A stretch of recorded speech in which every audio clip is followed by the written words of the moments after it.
Émile Zola, Nana, chapitre 9. On répétait aux variétés La petite duchesse. Le premier acte venait d'être débrouillé, et l'on allait commencer le second. À l'avant-scène, dans de vieux fauteuils, Fauchery et Bordenave discutaient, tandis que le souffleur, le père Cossard, un petit bossu, assis sur une chaise de paille, feuilletait le manuscrit, un crayon aux lèvres.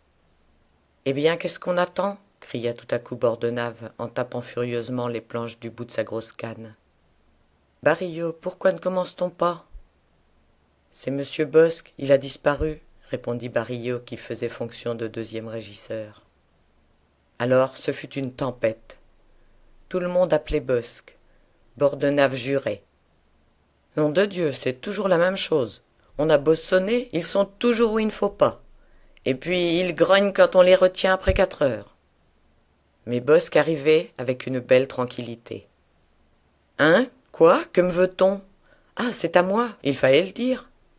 Bon, Simone, donne la réplique. Voilà les invités qui arrivent.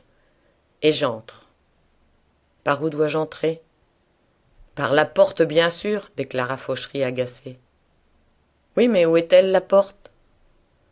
Cette fois, Bordenave tomba sur Barillot, se remettant à jurer et à enfoncer les planches à coups de canne.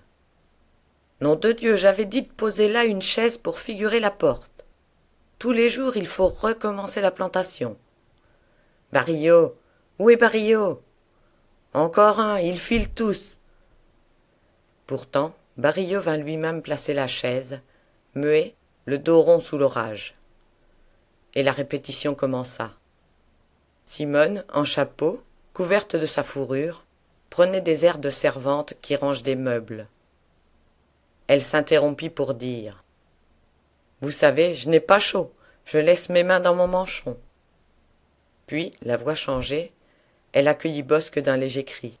« Tiens, c'est monsieur le comte, vous êtes le premier, monsieur le comte, et madame va être bien contente. » Bosc avait un pantalon boueux, un grand pardessus jaune, avec un immense cache-nez roulé autour du collet. Les mains dans les poches, un vieux chapeau sur la tête, il dit d'une voix sourde, ne jouant pas, se traînant. « Ne dérangez pas votre maîtresse, Isabelle, je veux la surprendre. » La répétition continua. Bordenave, renfrogné, glissait au fond de son fauteuil, écoutait d'un air de lassitude. Fauchery, nerveux, changé de position, avait à chaque minute des démangeaisons d'interrompre qu'il réprimait. Mais derrière lui, dans la salle noire et vide, il entendit un chuchotement. « Est-ce qu'elle est là ?» demanda-t-il en se penchant vers Bordenave. Celui-ci répondit affirmativement, d'un signe de tête. Avant d'accepter le rôle de Géraldine qu'il lui offrait, Nana avait voulu voir la pièce, car elle hésitait à jouer encore un rôle de cocotte.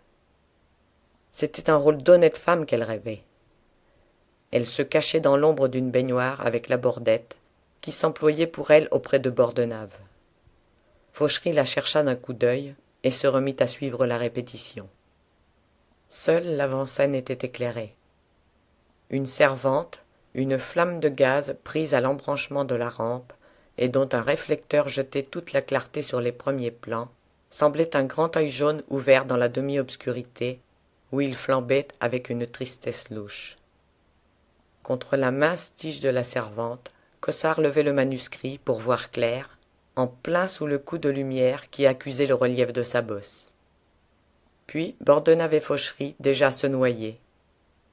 C'était, au milieu de l'énorme vaisseau, et sur quelques mètres seulement, une lueur de falots clouée au poteau d'une gare, dans laquelle les acteurs prenaient des airs de vision baroque, avec leurs ombres dansant derrière eux.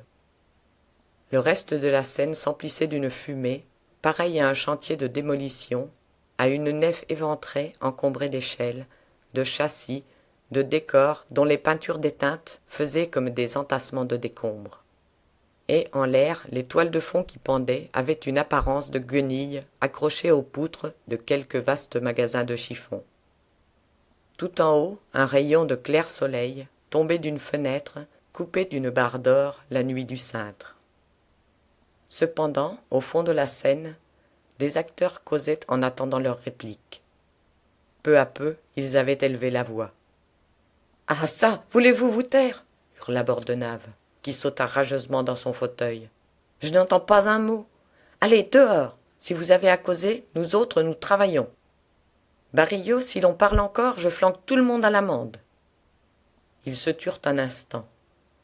Ils formaient un petit groupe, assis sur un banc et des chaises rustiques, dans un coin de jardin, le premier décor du soir qui était là, prêt à être planté. Fontan et Bruyère écoutaient Rose Mignon, à laquelle le directeur des Folies Dramatiques venait de faire des offres superbes. Mais une voix cria « La Duchesse, Saint-Firmin, allons, la Duchesse et Saint-Firmin !» Au second appel seulement, Bruyère se rappela qu'il était Saint-Firmin. Rose, qui jouait la Duchesse Hélène, l'attendait déjà pour leur entrée. Lentement, traînant les pieds sur les planches vides et sonores, le vieux Bosque retournait s'asseoir. Alors Clarisse lui offrit la moitié du banc. « Qu'a-t-il donc à gueuler comme ça ?» dit-elle en parlant de Bordenave. « Ça va être gentil tout à l'heure. On ne peut plus monter une pièce sans qu'il ait ses nerfs maintenant. » Bosque haussa les épaules. Il était au-dessus de tous les orages. Fontan murmurait « Il flaire un four, ça m'a l'air idiot cette pièce. » Puis, s'adressant à Clarisse, revenant à l'histoire de Rose. « Hein, tu crois aux offres des Folies, toi ? 300 francs par soir, et pendant 100 représentations. Pourquoi pas une maison de campagne avec ? Et si l'on donnait 300 francs à sa femme, Mignon lâcherait Bordenave, et raide. » Clarisse croyait aux 300 francs. Ce Fontan cassait toujours du sucre sur la tête des camarades. Mais Simone les interrompit. Elle grelottait. Tous, boutonnés et des foulards au cou, regardèrent en l'air le rayon de soleil qui luisait, sans descendre dans le froid morne de la Seine. Dehors, il gelait par un ciel clair de novembre. « Et il n'y a pas de feu au foyer, » dit Simone. « C'est dégoûtant, il devient d'un rat. Moi, j'ai envie de partir, je ne veux pas attraper du mal. »« Silence donc !» cria de nouveau Bordenave d'une voix de tonnerre. Alors, pendant quelques minutes, on n'entendit plus que la récitation confuse des acteurs. Ils indiquaient à peine les gestes. Ils gardaient une voix blanche pour ne pas se fatiguer. Cependant, lorsqu'ils marquaient une intention, ils adressaient des coups d'œil à la salle. C'était devant eux un trou béant où flottait une ombre vague, comme une fine poussière enfermée dans un haut grenier sans fenêtre. La salle éteinte, éclairée seulement par le demi-jour de la Seine, avait un sommeil, un effacement mélancolique et troublant. Au plafond, une nuit opaque noyait les peintures. Du haut en bas des avant-scènes, à droite et à gauche, tombaient d'immenses lais de toile grise pour protéger les tentures.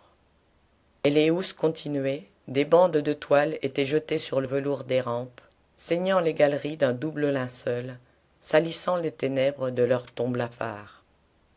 On ne distinguait dans la décoloration générale que les enfoncements plus sombres des loges, qui dessinaient la carcasse des étages, avec les taches des fauteuils dont le velours rouge tournait au noir. Le lustre, complètement descendu, emplissait l'orchestre de ses pendeloques, faisait songer à un déménagement, à un départ du public pour un voyage dont il ne reviendrait pas. Et justement Rose, dans un rôle de petite duchesse égarée chez une fille, s'avançait vers la rampe à ce moment. Elle leva les mains, fit une moue adorable à cette salle vide et obscure, d'une tristesse de maison de deuil. « Mon Dieu, quel drôle de monde !» dit-elle, soulignant la phrase certaine d'un effet. Au fond de la baignoire où elle se cachait, Nana, enveloppée dans un grand châle, écoutait la pièce en mangeant Rose des yeux. Elle se tourna vers la Bordette et lui demanda tout bas. « Tu es sûre qu'il va venir ?»« Tout à fait sûre.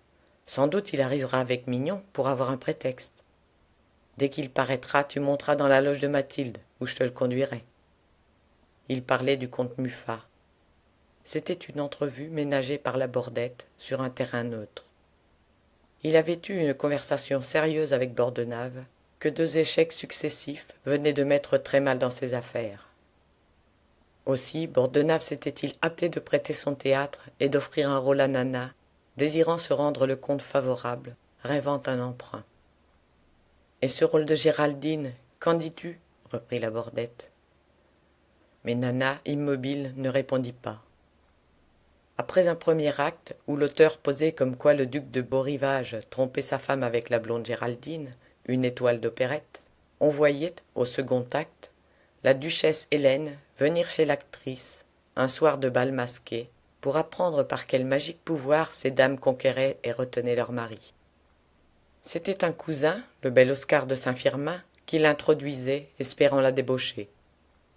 Et comme première leçon à sa grande surprise, elle entendait Géraldine faire une querelle de charretier au duc, très souple, l'air enchanté, ce qui lui arrachait ce cri. « Ah bien, si c'est ainsi qu'il faut parler aux hommes !» Géraldine n'avait guère que cette scène dans l'acte. Quant à la duchesse, elle ne tardait pas à être punie de sa curiosité. Un vieux beau, le baron de Tardivaux, la prenait pour une cocotte et se montrait très vif, tandis que, de l'autre côté, sur une chaise longue, Beau-Rivage faisait la paix avec Géraldine en l'embrassant. Comme le rôle de cette dernière n'était pas distribué, le père Cossard s'était levé pour le lire, et il imitait des intonations malgré lui, il figurait dans les bras de Bosc. On en était à cette scène, la répétition traînait sur un ton maussade, lorsque Fauchery tout d'un coup sauta de son fauteuil. Il s'était contenu jusque-là, mais ses nerfs l'emportaient. « Ce n'est pas ça !» cria-t-il. Les acteurs s'arrêtèrent, les mains ballantes. Fontan demanda le nez pincé avec son air de se ficher du monde. « Quoi? Qu'est-ce qui n'est pas ça ?»« Personne n'y est, mais pas du tout, reprit Fauchery, qui lui-même, gesticulant, arpentant les planches, se mit à mimer la scène. « Voyons, vous, Fontan, comprenez bien l'emballement de Tardivaux. Il faut vous pencher avec ce geste pour saisir la duchesse. Et toi, Rose, c'est alors que tu fais ta passade, vivement, comme ça, mais pas trop tôt, seulement quand tu entends le baiser. » Il s'interrompit, il cria à Cossard dans le feu de ses explications. « Géraldine, donnez le baiser, fort, pour qu'on entende bien. » Le père Cossard, se tournant vers Bosc, fit claquer vigoureusement ses lèvres. « Bon, voilà le baiser, » dit Fauchery triomphant. « Encore une fois le baiser. Vois-tu, Rose, j'ai eu le temps de passer, et je jette alors un léger cri. Ah, elle l'a embrassé. Mais pour cela, il faut que Tardivaux remonte. Entendez-vous, Fontan, vous remontez. Allons, essayez ça, et de l'ensemble. » Les acteurs reprirent la scène, mais Fontan y mettait une telle mauvaise volonté que ça ne marcha pas du tout. À 2 reprises, Fauchery dut revenir sur ses indications, mimant chaque fois avec plus de chaleur. Tous l'écoutaient d'un air morne, se regardaient un instant comme s'il leur eût demandé de marcher la tête en bas, puis gauchement essayaient, pour s'arrêter aussitôt, avec des rigidités de pantin dont on vient de casser les fils. « Non, c'est trop fort pour moi, je ne comprends pas, » finit par dire Fontan de sa voix insolente. Bordenave n'avait pas desserré les lèvres. Glissé complètement au fond de son fauteuil, il ne montrait plus, dans la lueur louche de la servante, que le haut de son chapeau rabattu sur ses yeux, tandis que sa canne abandonnée lui barrait le ventre. Et l'on aurait pu croire qu'il dormait. Brusquement, il se redressa. « Mon petit, c'est idiot, déclara-t-il à Fauchery d'un air tranquille. « Comment idiot » s'écria l'auteur devenu très pâle. « Idiot vous-même, mon cher !» Du coup, Bordenave commença à se fâcher. Il répéta le mot « idiot », chercha quelque chose de plus fort, trouva imbécile et crétin. On sifflerait, l'acte ne finirait pas. Et comme Fauchery exaspérait, sans d'ailleurs se blesser autrement de ces gros mots qui revenaient entre eux à chaque pièce nouvelle, le traitait carrément de brute, Bordenave perdit toute mesure. Il faisait le moulinet avec sa canne, il soufflait comme un bœuf, criant « Nom de Dieu, foutez-moi la paix! Voilà un quart d'heure perdu à des stupidités, oui, des stupidités. Ça n'a pas le sens commun. Et c'est si simple pourtant. Toi, Fontan, tu ne bouges pas. Toi, Rose, tu as ce petit mouvement, vois-tu, pas davantage, et tu descends. Allons, marchez cette fois. Donnez le baiser, Cossard. » Alors ce fut une confusion. La scène n'allait pas mieux. À son tour, Bordenave mimait avec des grâces d'éléphant, pendant que Fauchery ricanait en haussant les épaules de pitié.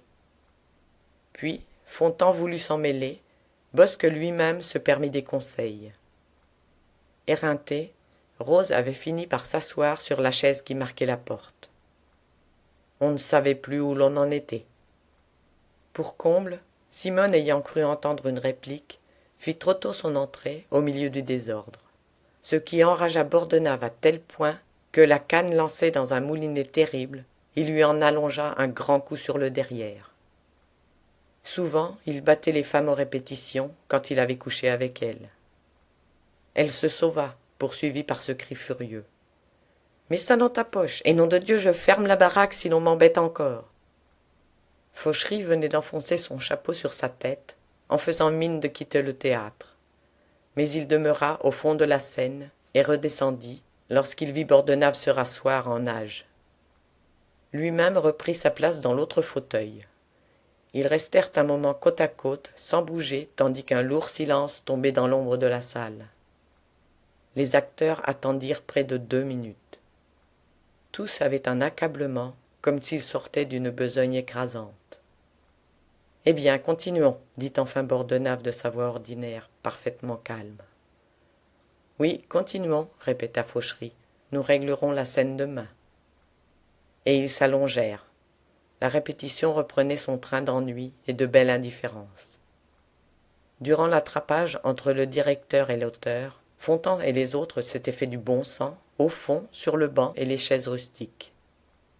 Ils avaient de petits rires, des grognements, des mots féroces. Mais quand Simone revint, avec son coup de canne sur le derrière, la voix coupée de larmes, ils tournèrent au drame. Ils dirent qu'à sa place, ils auraient étranglé ce cochon-là. Elle s'essuyait les yeux en approuvant de la tête. C'était fini, elle le lâchait, d'autant plus que Stener, la veille, lui avait offert de la lancer. Clarisse resta surprise. Le banquier n'avait plus un sou.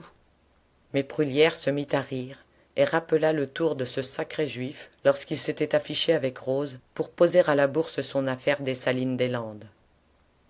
Justement, il promenait un nouveau projet, un tunnel sous le Bosphore.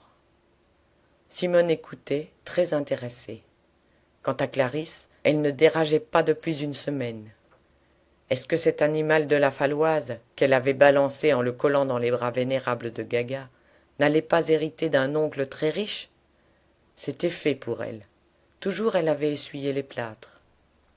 Puis cette saleté de Bordenave lui donnait encore une panne, un rôle de 50 lignes, comme si elle n'aurait pas pu jouer Géraldine. Elle rêvait de ce rôle. Elle espérait bien que Nana refuserait. « Eh bien, et moi, dit Bruyère très pincée, je n'ai pas 200 lignes. Je voulais rendre le rôle. C'est indigne de me faire jouer ce Saint-Firmin, une vraie veste. Et quel style, mes enfants! Vous savez que ça va tomber à plat. » Mais Simone, qui causait avec le père Barillot, revint dire essoufflée. « À propos de Nana, elle est dans la salle. »« Où donc ?» demanda vivement Clarisse en se levant pour voir. Le bruit courut tout de suite. Chacun se penchait. La répétition fut un instant comme interrompue. Mais Bordenave sortit de son immobilité criant. « Quoi? Qu'arrive-t-il?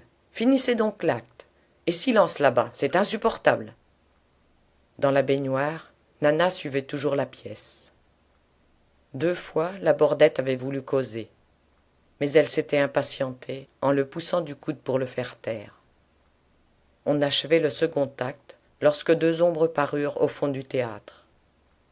Comme elle descendait sur la pointe des pieds, évitant le bruit, Nana reconnut Mignon et le comte Muffat qui vinrent saluer silencieusement Bordenave. « Ah, les voilà !» murmura-t-elle avec un soupir de soulagement. Rose Mignon donna la dernière réplique. Alors Bordenave dit qu'il fallait recommencer ce 2e acte avant de passer au 3e. Et lâchant la répétition, il accueillit le comte d'un air de politesse exagérée, pendant que Fauchery affectait d'être tout à ses acteurs, groupés autour de lui. Mignon sifflotait, les mains derrière le dos, couvant des yeux sa femme qui paraissait nerveuse. « Eh bien, montons-nous » demanda la Bordette à Nana. « Je t'installe dans la loge et je redescends le prendre. Nana quitta tout de suite la baignoire. Elle dut suivre à tâtons le couloir des fauteuils d'orchestre. Mais Bordenave la devina, comme elle filait dans l'ombre, et il la rattrapa au bout du corridor qui passait derrière la scène, un étroit boyau où le gaz brûlait nuit et jour. Là, pour brusquer l'affaire, il s'emballa sur le rôle de la cocotte. « Hein, quel rôle, quel chien, c'est fait pour toi. Viens répéter demain. » Nana restait froide. Elle voulait connaître le troisième acte. « Oh, superbe le troisième. La duchesse fait la cocotte chez elle, ce qui dégoûte Beaurivage, elle corrige. Avec ça, un quiproquo très drôle. Tardiveau arrivant et se croyant chez une danseuse. »« Et Géraldine là-dedans » interrompit Nana. « Géraldine ?» répéta Bordenave un peu gêné. « Elle a une scène, pas longue, mais très réussie. C'est fait pour toi, je te dis. Signes-tu » Elle le regardait fixement. Enfin elle répondit. « Tout à l'heure, nous verrons ça. » Et elle rejoignit la Bordette qui l'attendait dans l'escalier. Tout le théâtre l'avait reconnue. On chuchotait, Bruyère scandalisée de cette rentrée, Clarisse très inquiète pour le rôle. Quant à Fontan, il jouait l'indifférence, l'air froid car ce n'était pas à lui de taper sur une femme qu'il avait aimée. Au fond, dans son ancienne toquade tournée à la haine, il lui gardait une rancune féroce de ses dévouements, de sa beauté, de cette vie à deux dont il n'avait plus voulu par une perversion de ses goûts de monstre. Cependant, lorsque la Bordette reparut et qu'il s'approcha du comte, Rose Mignon, mise en éveil par la présence de Nana, comprit tout d'un coup. Muffat l'assommait, mais la pensée d'être lâchée ainsi la jeta hors d'elle. Elle sortit du silence qu'elle gardait d'ordinaire sur ces choses avec son mari. Elle lui dit crûment. « Tu vois ce qui se passe ? Ma parole, si elle recommence le tour de Steiner, je lui arrache les yeux. » Mignon, tranquille et superbe, haussa les épaules en homme qui voit tout. « Tais-toi donc, murmura-t-il. Hein, fais-moi le plaisir de te taire. » Lui savait à quoi s'en tenir. Il avait vidé son Muffat, il le sentait sur un signe de Nana, prête à s'allonger pour lui servir de tapis. On ne lutte pas contre des passions pareilles. Aussi, connaissant les hommes, ne songeait-il plus qu'à tirer le meilleur parti possible de la situation. Il fallait voir, il attendait. « Rose, en scène !» cria Bordenave. « On recommence le 2. »« Allons, va, » reprit Mignon, « laisse-moi faire. » Puis, goguenard quand même, il trouva drôle de complimenter Fauchery sur sa pièce. Très forte cette pièce-là. Seulement, pourquoi sa grande dame était-elle si honnête ? Ce n'était pas nature. Et il ricanait en demandant qui avait posé pour le duc de Beaurivage, le ramolli de Géraldine. Fauchery, loin de se fâcher, eut un sourire. Mais Bordenave, jetant un regard du côté de Muffat, parut contrarié, ce qui frappa Mignon, redevenu grave. « Commençons-nous, nom de Dieu !» gueulait le directeur. « Allons donc, Barillot.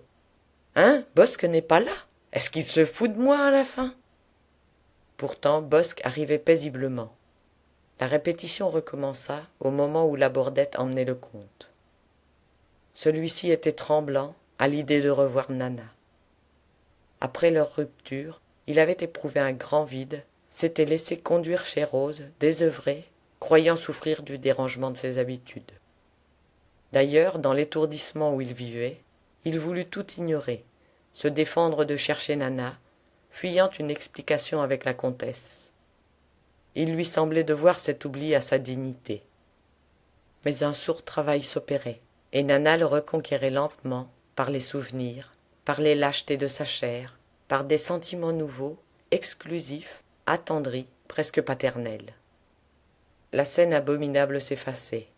Il ne voyait plus Fontan, il n'entendait plus Nana le jeter dehors, en le souffletant de l'adultère de sa femme. Tout cela, c'étaient des mots qui s'envolaient, tandis qu'il lui restait au cœur une étreinte poignante, dont la douceur le serrait toujours plus fort, jusqu'à l'étouffer. Des naïvetés lui venaient, il s'accusait, s'imaginant qu'elle ne l'aurait pas trahi s'il l'avait aimée réellement. Son angoisse devint intolérable. Il fut très malheureux. C'était comme la cuisson d'une blessure ancienne, non plus ce désir aveugle et immédiat, s'accommodant de tout, mais une passion jalouse de cette femme, un besoin d'elle seule, de ses cheveux, de sa bouche, de son corps qui le hantait. Lorsqu'il se rappelait le son de sa voix, un frisson courait ses membres. Il la désirait avec des exigences d'avare et d'infinie délicatesse. Et cet amour l'avait envahi si douloureusement que, dès les premiers mots de Labordette maquignonnant un rendez-vous, il s'était jeté dans ses bras d'un mouvement irrésistible, honteux ensuite d'un abandon si ridicule chez un homme de son rang. Mais Labordette savait tout voir. Il donna encore une preuve de son tact en quittant le comte devant l'escalier avec ces simples paroles coulées légèrement. Au deuxième, le corridor à droite, la porte n'est que poussée. Muffat était seul dans le silence de ce coin de maison. Comme il passait devant le foyer des artistes, il avait aperçu par les portes ouvertes le délabrement de la vaste pièce, honteuse de taches et d'usure au grand jour. Mais ce qui le surprenait en sortant de l'obscurité et du tumulte de la scène, c'était la clarté blanche, le calme profond de cette cage d'escalier qu'il avait vue un soir enfumée de gaz, sonore d'un galop de femmes lâché à travers les étages. On sentait les loges désertes, les corridors vides, pas une âme, pas un bruit. Tandis que par les fenêtres carrées, au ras des marches, le pâle soleil de novembre entrait, jetant des nappes jaunes où dansaient des poussières, dans la paix morte qui tombait d'en haut. Il fut heureux de ce calme et de ce silence. Il monta lentement, tâchant de reprendre haleine. Son cœur battait à grands coups, une peur lui venait de se conduire comme un enfant, avec des soupirs et des larmes. Alors, sur le palier du premier étage, il s'adossa contre le mur, certain de n'être pas vu.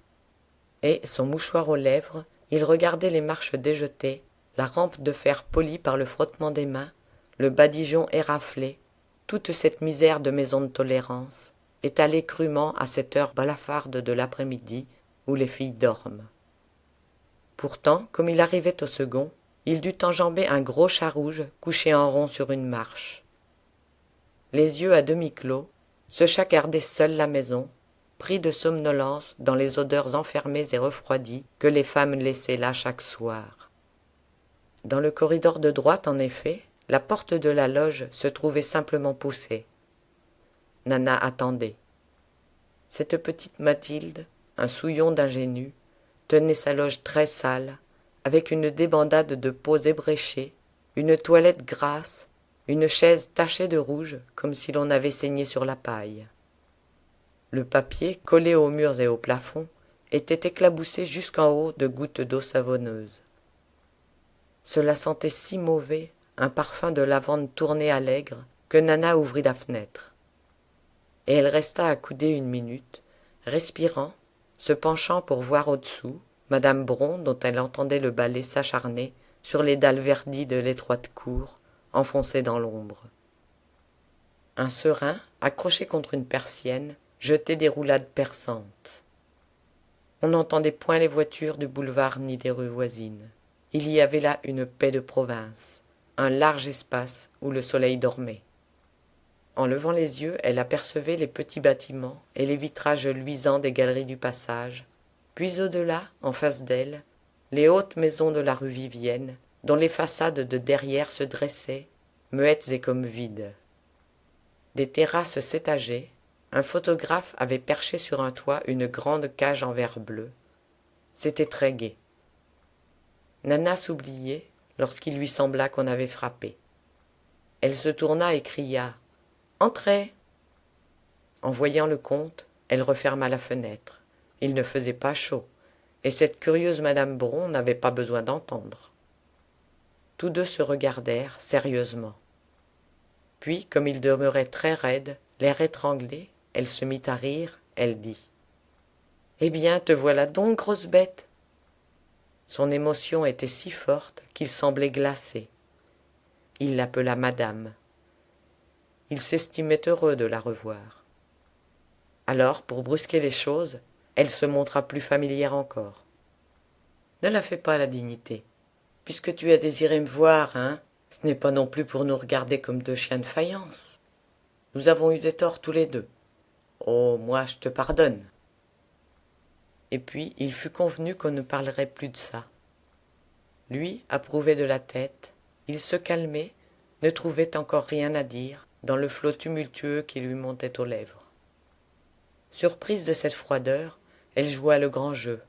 « Allons, tu es raisonnable, reprit-elle avec un mince sourire. Maintenant que nous avons fait la paix, donnons-nous une poignée de main et restons bons amis. »« Comment bons amis ?» murmura-t-il, subitement inquiet. « Oui, c'est peut-être idiot, mais je tenais à ton estime. À cette heure, nous nous sommes expliqués, et au moins si l'on se rencontre, on n'aura pas l'air de deux cruches. » Il eut un geste pour l'interrompre. « Laisse-moi finir. Pas un homme, entends-tu, n'a eu une cochonnerie à me reprocher. Eh bien, ça m'ennuyait de commencer par toi. Chacun son honneur, mon cher. »« Mais ce n'est pas ça, » cria-t-il violemment. « Assieds-toi et écoute-moi. » Et comme s'il eût craint de la voir partir, il la poussa sur l'unique chaise. Lui marchait dans une agitation croissante. La petite loge, close et pleine de soleil, avait une douceur tiède, une paix moite, que nul bruit du dehors ne troublait. Dans les moments de silence, on entendait seulement les roulades aiguës du serin, pareilles aux trilles d'une flûte lointaine. « Écoute, dit-il en se plantant devant elle, je suis venu pour te reprendre. Oui, je vais recommencer. Tu le sais bien, pourquoi me parles-tu comme tu le fais? Réponds, tu consens? » Elle avait baissé la tête, elle grattait de l'ongle la paille rouge qui saignait sous elle. Et le voyant anxieux, elle ne se pressait pas. Enfin, elle leva sa face devenue grave, ses beaux yeux où elle avait réussi à mettre de la tristesse. « Oh, impossible, mon petit, jamais je ne me recollerai avec toi. »« Pourquoi ?»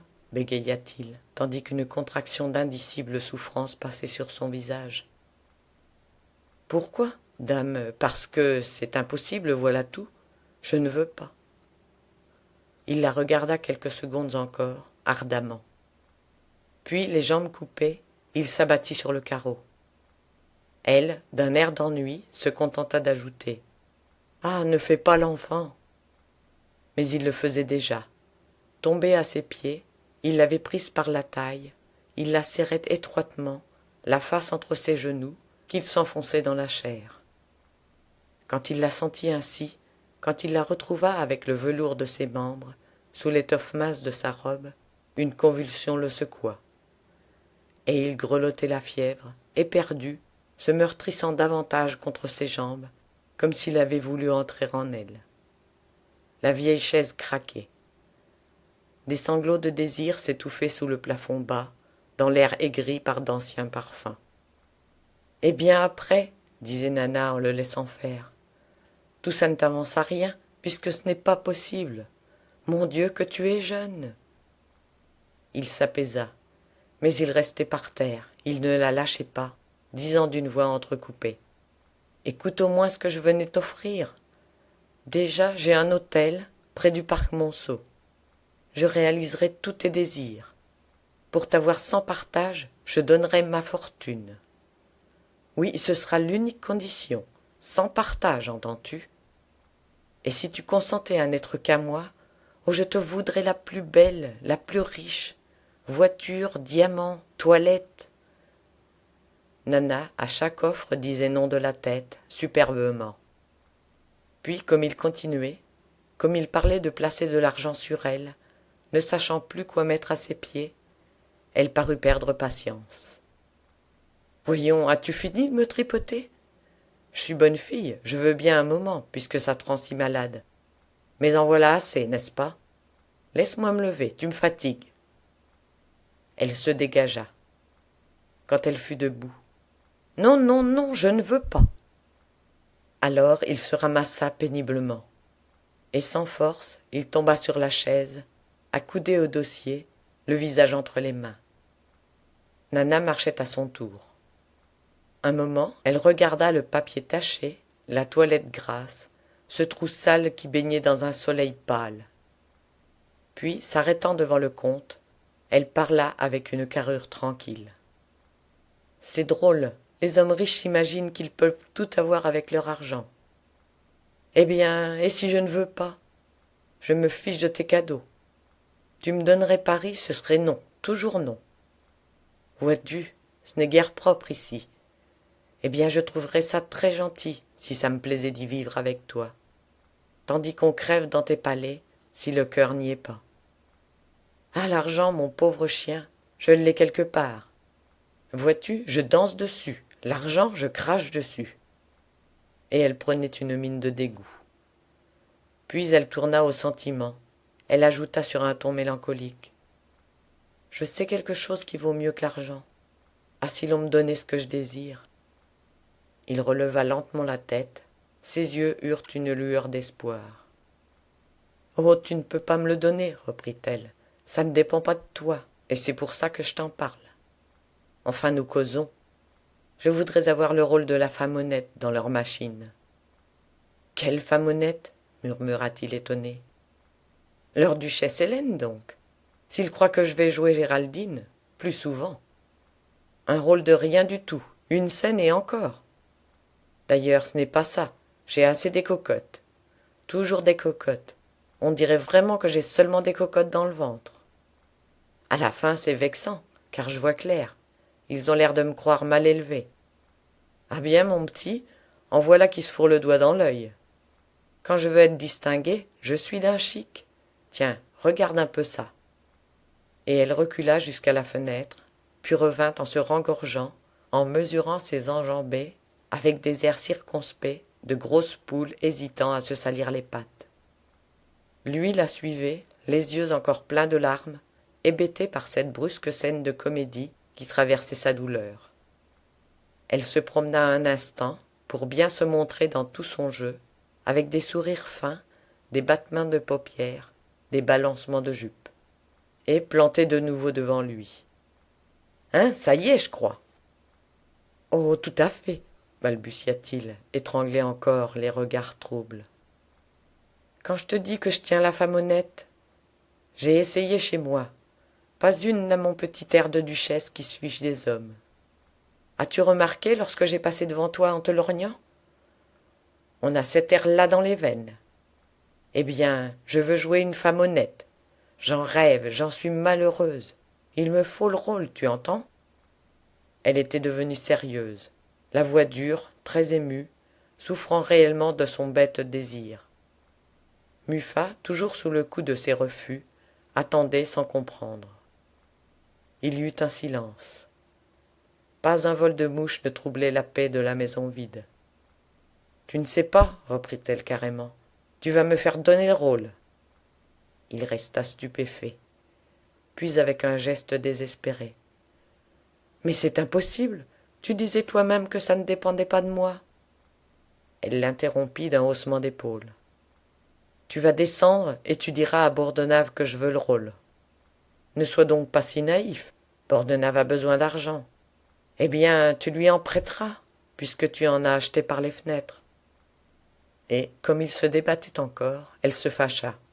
« C'est bien, je comprends, tu crains de fâcher Rose. Je ne t'en ai pas parlé de celle-là, lorsque tu pleurais par terre. J'aurais trop long à en dire.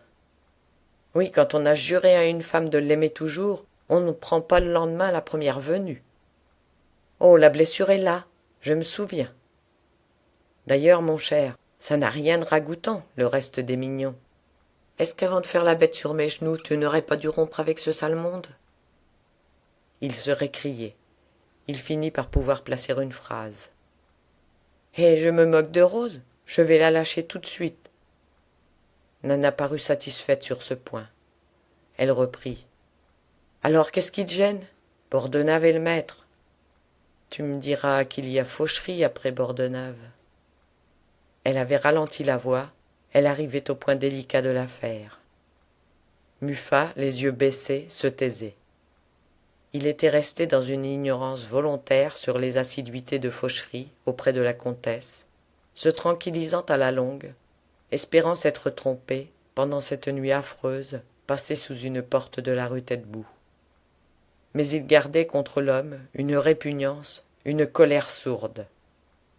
Eh bien, quoi, Fauchery, ce n'est pas le diable, répétait Nana, tâtant le terrain, voulant savoir où en étaient les choses entre le mari et l'amant. On en viendra à bout de Fauchery. Au fond, je t'assure, il est bon garçon. Hein, c'est entendu, tu lui diras que c'est pour moi. L'idée d'une pareille démarche révolta le comte. Non, non, jamais, cria-t-il. Elle attendit. Cette phrase lui montait aux lèvres. Fauchery n'a rien à te refuser. Mais elle sentit que ce serait un peu raide comme argument. Seulement, elle eut un sourire, et ce sourire, qui était drôle, disait la phrase. Muffat, ayant levé les yeux sur elle, les baissa de nouveau, gêné et pâle. « Ah, tu n'es pas complaisant, murmura-t-elle enfin. « Je ne peux pas, dit-il, plein d'angoisse. Tout ce que tu voudras, mais pas ça, mon amour. Oh, je t'en prie. » Alors elle ne s'attarda pas à discuter. De ses petites mains, elle lui renversa la tête, puis se penchant, colla sa bouche sur sa bouche, dans un long baiser. Un frisson le secoua. Il tressaillait sous elle, éperdu, les yeux clos. Et elle le mit debout. « Va, dit-elle simplement. » Il marcha, il se dirigea vers la porte. Mais comme il sortait, elle le reprit dans ses bras, en se faisant humble et câline, la face levée, frottant son menton de chatte sur son gilet. « Où est l'hôtel » demanda-t-elle très bas, de l'air confus et rieur d'une enfant qui revient à de bonnes choses dont elle n'a pas voulu. « Avenue de Villiers. »« Et il y a des voitures ?»« Oui. »« Des dentelles, des diamants ?»« Oui. »« Oh, que tu es bon, mon chat. Tu sais, tout à l'heure, c'était par jalousie. Et cette fois, je te jure, ce ne sera pas comme la première, puisque maintenant tu comprends ce qu'il faut à une femme. Tu donnes tout, n'est-ce pas? Alors je n'ai besoin de personne. Tiens, il n'y en a plus que pour toi. Ça, et encore ça. » Quand elle l'eut poussé dehors, après l'avoir chauffé d'une pluie de baisers sur les mains et sur la figure, elle souffla un moment. Mon Dieu, qu'il y avait donc une mauvaise odeur dans la loge de 700 soins de Mathilde. Il y faisait bon, une de ces tranquilles chaleurs des chambres de Provence, au soleil d'hiver, mais vraiment ça sentait trop l'eau de lavande gâtée, avec d'autres choses pas propres. Elle ouvrit la fenêtre, elle s'y accouda de nouveau, examinant les vitrages du passage pour tromper son attente. Dans l'escalier, Muffat descendait en chancelant, la tête bourdonnante. Qu'allait-il dire? De quelle façon entamerait-il cette affaire qui ne le regardait pas? Il arrivait sur la scène lorsqu'il entendit une querelle. On achevait le second acte. Bruyère s'emportait, Fauchery ayant voulu couper une de ses répliques. « Coupez tout alors » criait-il. « J'aime mieux ça. Comment, je n'ai pas 200 lignes, et on m'en coupe encore. Non, j'en ai assez, je rends le rôle. » Il sortit de sa poche un petit cahier froissé, le tourna dans ses mains fiévreuses, en faisant mine de le jeter sur les genoux de Cossard. Sa vanité souffrante convulsait sa face blême, les lèvres amincies, les yeux enflammés, sans qu'il pût cacher cette révolution intérieure. Lui, Bruyère, l'idole du public, jouer un rôle de 200 lignes. Pourquoi pas me faire apporter les lettres sur un plateau? Reprit-il avec amertume. Voyons, Bruyère, soyez gentil, dit Bordenave, qu'il ménageait à cause de son action sur les loges. Ne commencez pas vos histoires. On vous trouvera des effets. N'est-ce pas, Fauchery? Vous ajouterez des effets. Au 3e acte, on pourra même allonger une scène. Alors, déclara le comédien, je veux le mot du baisser du rideau. On me doit bien ça. Fauchery eut l'air de consentir par son silence, et Bruyère remit le rôle dans sa poche, secoué encore, mais content quand même. Bosquet-Fontan, durant l'explication, avait pris une mine de profonde indifférence. Chacun pour soi, ça ne les regardait pas, ils se désintéressaient. Et tous les acteurs entourèrent Fauchery, le questionnant, quêtant des éloges, pendant que Mignon écoutait les dernières plaintes de Bruyère, sans perdre de vue le comte Muffat, dont il avait guetté le retour. Le comte, dans cette obscurité où il rentrait, s'était arrêté au fond de la scène, hésitant à tomber dans la querelle. Mais Bordenave l'aperçut et se précipita. Hein, quel monde, murmura-t-il. Vous ne vous imaginez pas, monsieur le comte, le mal que j'ai avec ce monde-là. Tous plus vaniteux les uns que les autres, et carotteurs avec ça, mauvais comme la gale, toujours dans de sales histoires. Ravi si je me cassais les reins. Pardon, je m'emporte. Il se tut. Un silence régna. Muffat cherchait une transition, mais il ne trouva rien.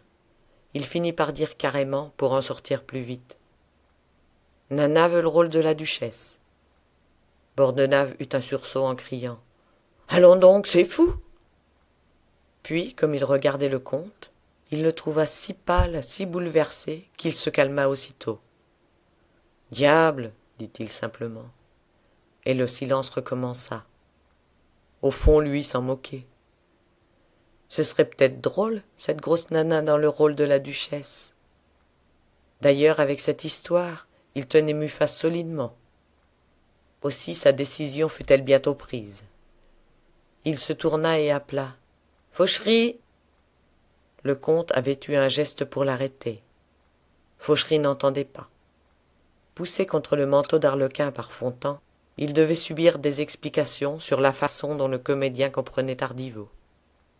Fontan voyait Tardiveau en marseillais avec de l'accent, et il imitait l'accent. Des répliques entières y passaient. Était-ce bien ainsi? Il ne semblait que soumettre des idées dont il doutait lui-même. Mais Fauchery, se montrant froid et faisant des objections, il se vexa tout de suite. Très bien, du moment où l'esprit du rôle lui échappait, il vaudrait mieux pour tout le monde qu'il ne le jouât pas. Fauchery, cria de nouveau Bordenave.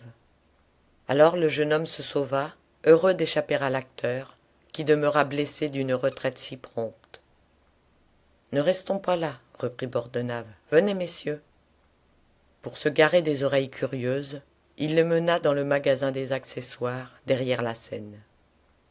Mignon, surpris, les regarda disparaître.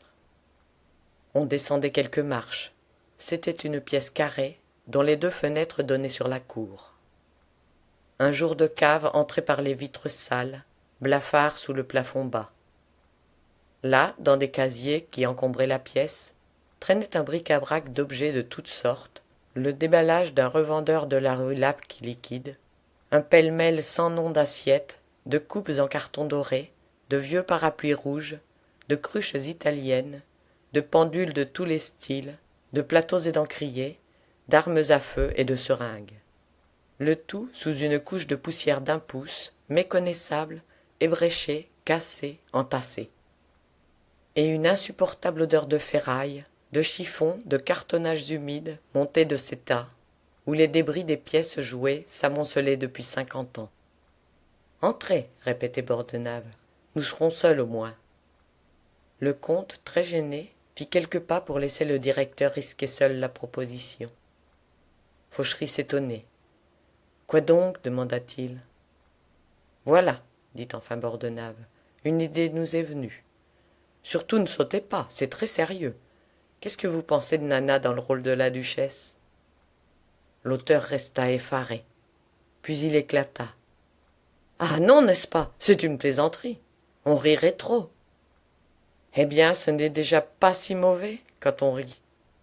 Réfléchissez, mon cher. L'idée plaît beaucoup à monsieur le comte. Muffat, par contenance, venait de prendre sur une planche, dans la poussière, un objet qu'il ne semblait pas reconnaître. C'était un coquetier dont on avait refait le pied en plâtre. Il le garda, sans en avoir conscience, et s'avança pour murmurer. « Oui, oui, ce serait bien. » Fauchery se tourna vers lui, avec un geste de brusque impatience. Le comte n'avait rien à voir dans sa pièce. Et il dit nettement. « Jamais. Nana en cocotte tant qu'on voudra. Mais en femme du monde, non par exemple. »« Vous vous trompez, je vous assure, » reprit Muffat qui s'enhardissait. « Justement, elle vient de me faire la femme honnête. »« Où donc ?» demanda Fauchery dont la surprise augmentait. « Là-haut, dans une loge ? Eh bien, c'était ça. Oh, une distinction. Elle a surtout un coup d'œil. Vous savez, en passant, dans ce genre. » Et son coquetier à la main, il voulut imiter Nana, s'oubliant dans un besoin passionné de convaincre ces messieurs. Fauchery le regardait, stupéfait. Il avait compris, il ne se fâchait plus. Le comte, qui sentit son regard, où il y avait de la moquerie et de la pitié, s'arrêta, pris d'une faible rougeur. « Mon Dieu, c'est possible, » murmura l'auteur avec complaisance. « Elle serait peut-être très bien. Seulement le rôle est donné. Nous ne pouvons le reprendre à Rose. »« Oh, s'il n'y a que ça, dit Bordenave, je me charge d'arranger l'affaire. » Mais alors, les voyant tous les deux contre lui, comprenant que Bordenave avait un intérêt caché, le jeune homme, pour ne pas faiblir, se révolta avec un redoublement de violence, de façon à rompre l'entretien. « Eh non, eh non! Quand même le rôle serait libre, jamais je ne le lui donnerais. Là est-ce clair? Laissez-moi tranquille. Je n'ai pas envie de tuer ma pièce. » Il se fit un silence embarrassé. Bordenave, jugeant qu'il était de trop, s'éloigna. Le comte restait la tête basse. Il la releva avec effort. Il dit d'une voix qui s'altérait. « Mon cher, si je vous demandais cela comme un service ?»« Je ne puis pas, je ne puis pas, » répétait Fauchery en se débattant. La voix de Muffat devint plus dure. « Je vous en prie, je le veux. » Et il le regardait fixement. Dans ce regard noir, où il lut une menace, le jeune homme céda tout d'un coup, balbutiant des paroles confuses. « Faites, après tout, je m'en moque. Ah, vous abusez. Vous verrez, vous verrez. » L'embarras fut alors plus grand. Fauchery s'était adossé à un casier, tapant nerveusement du pied. Muffat paraissait examiner avec attention le coquetier, qu'il tournait toujours. « C'est un coquetier, » vint dire Bordenave obligeamment. « Tiens, oui, c'est un coquetier, » répéta le comte. « Excusez, vous vous êtes empli de poussière, » continua le directeur, en replaçant l'objet sur une planche. « Vous comprenez, s'il fallait épousseter tous les jours, on n'en finirait plus. Aussi n'est-ce guère propre. Hein, quel fouillis! Eh bien, vous me croirez si vous voulez, il y en a encore pour de l'argent. Regardez, regardez tout ça. » Il promena Muffat devant les casiers, dans le jour verdâtre qui venait de la cour, lui nommant des ustensiles, voulant l'intéresser à son inventaire de chiffonnier, comme il disait en riant. Puis, d'un ton léger, quand il fut revenu près de Fauchery, « Écoutez, puisque nous sommes tous d'accord, nous allons terminer cette affaire. Justement, voilà Mignon. » Depuis un instant, Mignon rôdait dans le couloir. Au premier mot de Bordenave, parlant de modifier leur traité, il s'emporta. C'était une infamie. On voulait briser l'avenir de sa femme. Il plaiderait. Cependant, Bordenave, très calme, donnait des raisons. Le rôle ne lui semblait pas digne de Rose. Il préférait la garder pour une opérette qui passerait après la petite duchesse. Mais comme le mari criait toujours, il offrit brusquement de résilier, parlant des offres faites à la chanteuse par les Folies Dramatiques. Alors, Mignon, un instant démonté, sans nier ses offres, afficha un grand dédain de l'argent. On avait engagé sa femme pour jouer la duchesse Hélène, elle la jouerait, quand il devrait, lui, Mignon, y perdre sa fortune. C'était affaire de dignité, d'honneur. Engagé sur ce terrain, la discussion fut interminable. Le directeur en revenait toujours à ce raisonnement. Puisque les Folies offraient 300 francs par soirée à Rose pendant 100 représentations, lorsqu'elle en touchait seulement 150 chez lui, c'était 15 000 francs de gain pour elle, du moment où il la laissait partir. Le mari ne lâchait pas non plus le terrain de l'art. Que dirait-on si l'on voyait enlever le rôle à sa femme? Qu'elle n'était pas suffisante? Qu'on avait dû la remplacer? De là un tort considérable, une diminution pour l'artiste. Non, non, jamais. La gloire avant la richesse. Et tout d'un coup, il indiqua une transaction. Rose, par son traité, avait à payer un dédit de 10 000 francs si elle se retirait. Eh bien, qu'on lui donnât 10 000 francs, et elle irait aux Folies Dramatiques. Bordenave resta étourdi, pendant que Mignon, qui n'avait pas quitté le comte des yeux, attendait tranquillement. « Alors tout s'arrange, » murmura Muffat soulagé. « On peut s'entendre. » Ah non, par exemple, ce serait trop bête, cria Bordenave, emporté par ses instincts d'homme d'affaires. 10 000 francs pour lâcher Rose, on se ficherait de moi.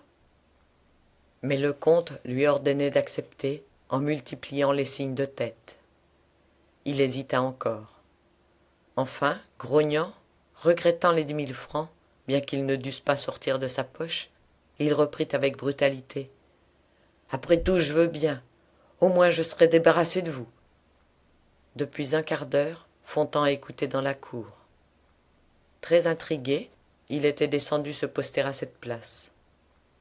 Quand il eut compris, il remonta et se donna le régal d'avertir Rose. Ah bien, on en faisait un potin sur son compte, elle était rasée. Rose courut au magasin des accessoires. Tous se turent. Elle regarda les 4 hommes. Muffat baissa la tête. Fauchery répondit par un haussement d'épaules désespéré au regard dont elle l'interrogea. Quant à Mignon, il discutait avec Bordenave les termes du traité. « Qu'y a-t-il » demanda-t-elle d'une voix brève. « Rien, dit son mari. C'est Bordenave qui donne 10 000 francs pour avoir ton rôle. » Elle tremblait, très pâle, ses petits poings serrés. Un moment elle le dévisagea, dans une révolte de tout son être, elle qui d'habitude s'abandonnait docilement pour les questions d'affaires, lui laissant la signature des traités avec ses directeurs et ses amants. Elle ne trouva que ce cri dont elle lui cingla la face comme d'un coup de fouet. « Ah tiens, tu es trop lâche !» Puis elle se sauva. Mignon, stupéfait, courut derrière elle. Quoi donc, elle devenait folle? Il lui expliquait à demi-voix que 10 000 francs d'un côté et 15 000 francs de l'autre, ça faisait 25 000. Une affaire superbe.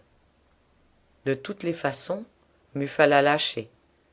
C'était un joli tour de force d'avoir tiré cette dernière plume de son aile.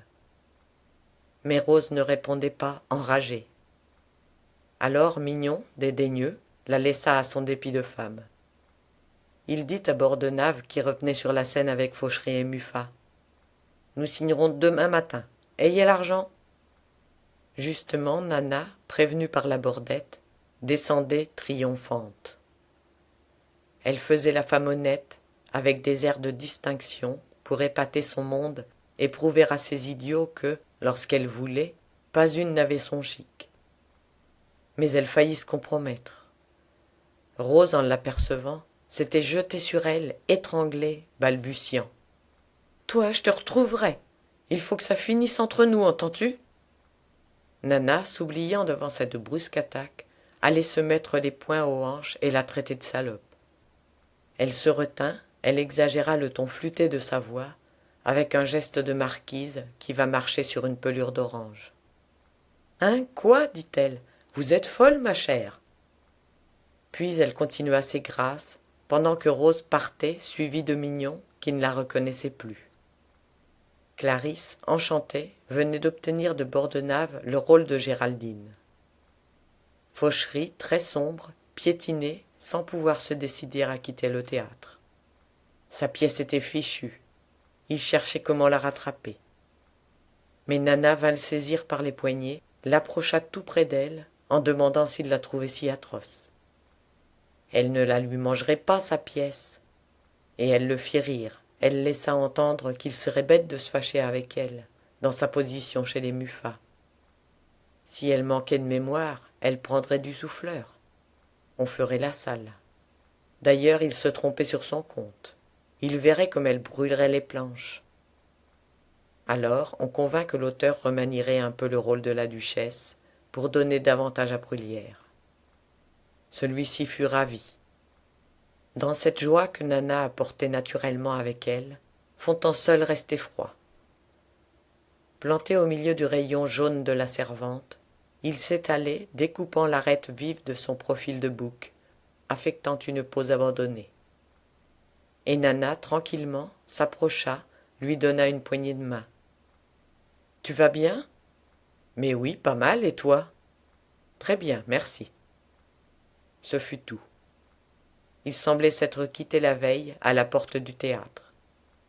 Cependant, les acteurs attendaient. mais Bordenave dit qu'on ne répéterait pas le troisième acte. Exact par hasard, le vieux Bosque s'en alla en grognant. On les retenait sans nécessité, on leur faisait perdre des après-midi entiers. Tout le monde partit. En bas, sur le trottoir, il battait des paupières, aveuglé par le plein jour, avec l'ahurissement des gens qui ont passé 3 heures au fond d'une cave, à se quereller, dans une tension continuelle des nerfs. Le comte, les muscles brisés, la tête vide, monta en voiture avec Nana, tandis que la Bordette emmenait Fauchery qu'il réconfortait.